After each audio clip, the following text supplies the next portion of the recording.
Olá, boa noite. Uma operação do Ministério Público cumpriu mandados de busca e apreensão em Alagoas e Sergipe. Casas e empresas foram alvos da ação. Esses locais pertencem a pessoas que podem estar envolvidas em um esquema de fraude em licitações na cidade de Pão de Açúcar, sertão do estado. Este é um dos nossos destaques e veja também.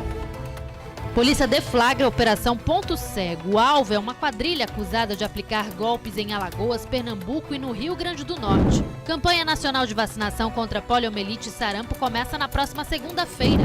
Obras do Shopping Central para ambulantes iniciam neste sábado no centro de Maceió. E o CSA joga hoje contra o Juventude pela Série B do Campeonato Brasileiro. Agora no Jornal do Estado.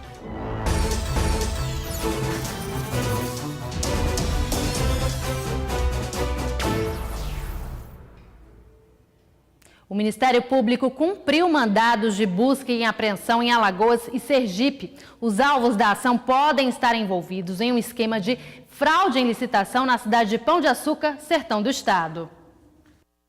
14 mandados de busca e apreensão foram cumpridos nas casas e empresas de 10 pessoas suspeitas de participar de um esquema de fraude em licitações na cidade de Pão de Açúcar, sertão de Alagoas. Além de Maceió, a Operação Engodo também foi realizada nos municípios de Satuba e Jacaré dos Homens e no estado de Sergipe. Este imóvel, onde funciona o escritório de uma locadora da cidade sertaneja, foi um dos alvos da ação realizada pelo Grupo de Atuação Especial no Combate ao Crime Organizado do Ministério Público Estadual. Vários documentos foram apreendidos. O prejuízo aos cofres públicos pode ter chegado a R$2 milhões. De acordo com o GAECO, os envolvidos são acusados de cometerem os crimes de peculato, falsidade ideológica, dispensa ilegal em licitação, formação de organização criminosa, além de fraude em licitação. As investigações do MP começaram no ano passado, depois de uma denúncia anônima. E uma outra operação chamada pela polícia de Ponto Cego cumpriu mandados de prisão contra uma quadrilha acusada de trocar cartões de bancos e aplicar golpes em Alagoas, Pernambuco e no Rio Grande do Norte. O repórter Bruno Araújo traz outras informações sobre as prisões. Dos 19 mandados de prisão preventiva, 11 foram cumpridos na região metropolitana do Recife e um na cidade de Rio Largo, em Alagoas. Todos os alvos foram trazidos ao DEPATRE, Departamento de Repressão aos Crimes Patrimoniais, no bairro de Afogados. 2 são advogados e um é ex-policial militar de Pernambuco. Outras 7 pessoas já estavam em presídios. De acordo com a polícia, o grupo é suspeito de aplicar golpes contra idosos e instituições financeiras. Essa investigação ela começou 7 meses atrás, com foco em relação a esses indivíduos que faziam troca de cartões junto a bancos, utilizando inclusive de vítimas idosas. Eles se aproximavam e faziam a troca desses cartões. Com o aprofundamento foi identificado também ações, sejam através de empréstimos, a utilização de cheque de terceiros, também receptação, demonstrando que é uma quadrilha bastante articulada, que tem um foco em prejuízo às vítimas.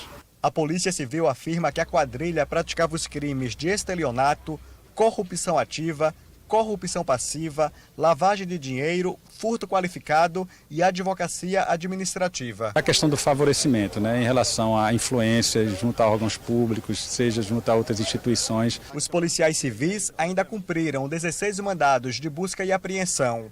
Documentos, computadores e carros foram levados à delegacia. Um dos veículos é 0 km. O grupo começou a ser investigado em janeiro pela Delegacia de Estelionato. Policiais civis de Alagoas e do Rio Grande do Norte, onde a quadrilha também agia, colaboraram com as investigações. A equipe do GAECO, Grupo de Atuação Especializada de Combate ao Crime Organizado do Ministério Público de Pernambuco, também participou dos trabalhos.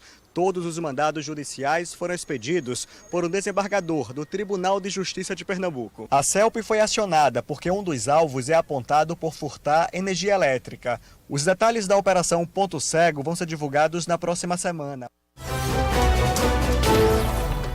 O músico Cícero Maximiliano, de 60 anos, foi encontrado morto nesta rodovia perto da cidade de Rio Largo, ao lado da moto dele.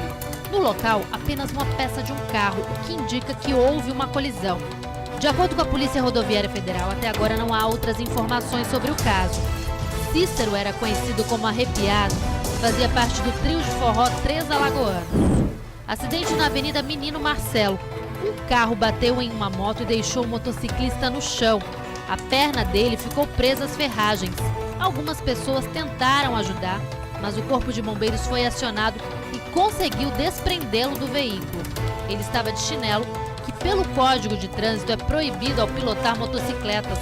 A vítima foi levada ao hospital. Um carro pegou fogo na tarde de hoje na Avenida Durval de Góes Monteiro, no Tabuleiro do Martins, em Maceió. O dono do automóvel havia deixado o veículo em uma oficina para revisão.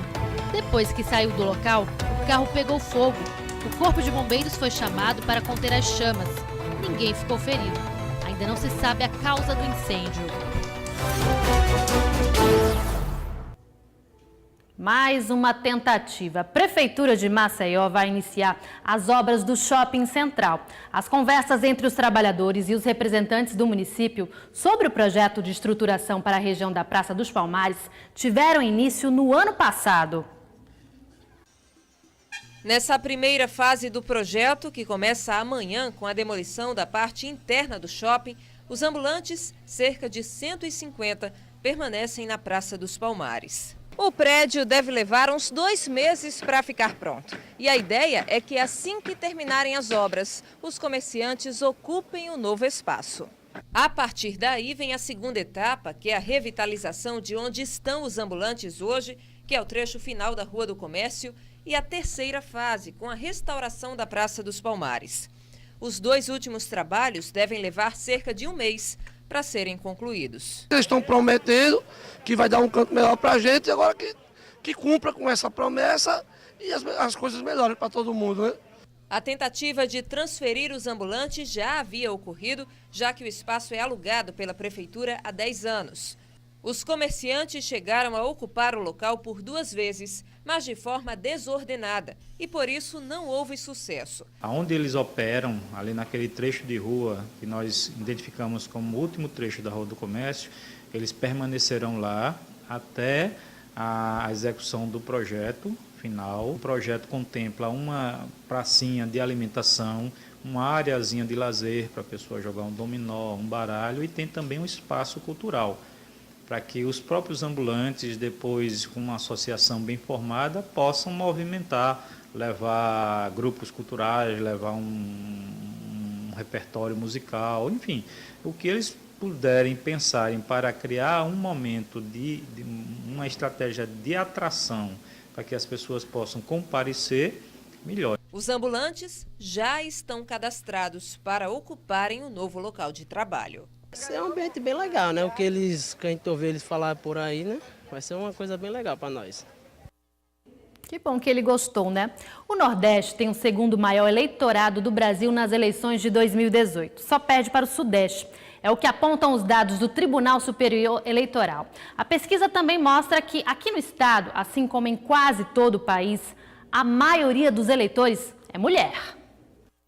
Os dados são do Tribunal Superior Eleitoral, TSE. Eles apontam que o Nordeste é o 2º maior colégio eleitoral do Brasil, perdendo apenas para o Sudeste, a região que reúne os estados de São Paulo, Rio de Janeiro, Minas Gerais e Espírito Santo, tem quase 44% das pessoas aptas a votar no próximo dia 7 de outubro. Já o Nordeste tem pouco mais de 26,5% do eleitorado, distribuídos em 9 estados. Em seguida, vem o Sul, com 14,5%. Em quarto lugar, a região Norte e, por último, a região Centro-Oeste, que representa pouco mais de 7%. O eleitorado, ele tem força quanto mais eleitor tiver. No momento que o Nordeste vem crescendo o seu eleitorado, demonstra que não está tendo evasão de eleitores, eles estão gostando do Nordeste, nós temos que ser ouvidos e temos voz. E quanto maior o número de eleitores, maior a responsabilidade para toda uma região que costuma mostrar bastante força nas eleições. É relevante a importância do nosso voto, porque a nossa cultura ela pode ser ainda mais representada, né? A partir do presidente ou do deputado ou do senador que vai ser eleito com essa quantidade de votos que a gente tem. Este ano, quase 1,5 milhão de eleitores não vão poder votar e nem se candidatar por estarem com os direitos políticos suspensos. E mesmo faltando menos de 2 meses para o primeiro turno, ainda tem muita gente que não sabe em quem vai votar. Tá difícil arrumar um candidato aí forte. Nem todos os candidatos eles estão com ideias certas, sabe? Aí o pessoal está muito na dúvida. E neste ano, segundo o TSE, o eleitorado brasileiro vai ter mais mulheres, que representam cerca de 52% dos aptos ao voto. Além disso, cresceu o número de idosos acima dos 70 anos, aqueles onde o voto já não é mais obrigatório. Em contrapartida, serão menos jovens, entre 16 e 17 anos, o que pode ser um sinal do envelhecimento da população em todo o país. É o envelhecimento do eleitorado que, mesmo passando da idade, compareceu ao chamamento da biometria, não permitiu que seu título fosse cancelado e não só isso, demonstrou que os outros que cresceram para essa faixa, os que estavam lá, estão participando do projeto eleitoral e têm o interesse de votar. No Brasil, são mais de 147 milhões de pessoas aptas a votar. E só no Nordeste, esse número ultrapassa os 39 milhões. A maior parte do eleitorado também é formado por mulheres, como acontece nos estados de Alagoas, Paraíba, Pernambuco e Rio Grande do Norte. Significa dizer que a gente, mulher, está conquistando nosso espaço no lugar. Eu acho uma grande evolução pelo fato de anteriormente não ter tido tantas mulheres e pela mulher tá crescendo, né? Tanto no trabalho quanto na política, enfim. Bom, focando esse assunto aí do perfil mais para Alagoas, vale destacar que aqui no estado a maioria dos eleitores só tem um ensino fundamental incompleto, são quase 26% do eleitorado. O percentual para analfabetos é de 5%. Sem educação fica difícil para o Brasil mudar, né? E veja no próximo bloco, motoristas começam a fazer os pedidos de ressarcimento das multas aplicadas pelos pardais eletrônicos. E ainda, Maceió se prepara para receber uma edição do Ironman, um dos maiores eventos esportivos do mundo. A gente mostra em instantes.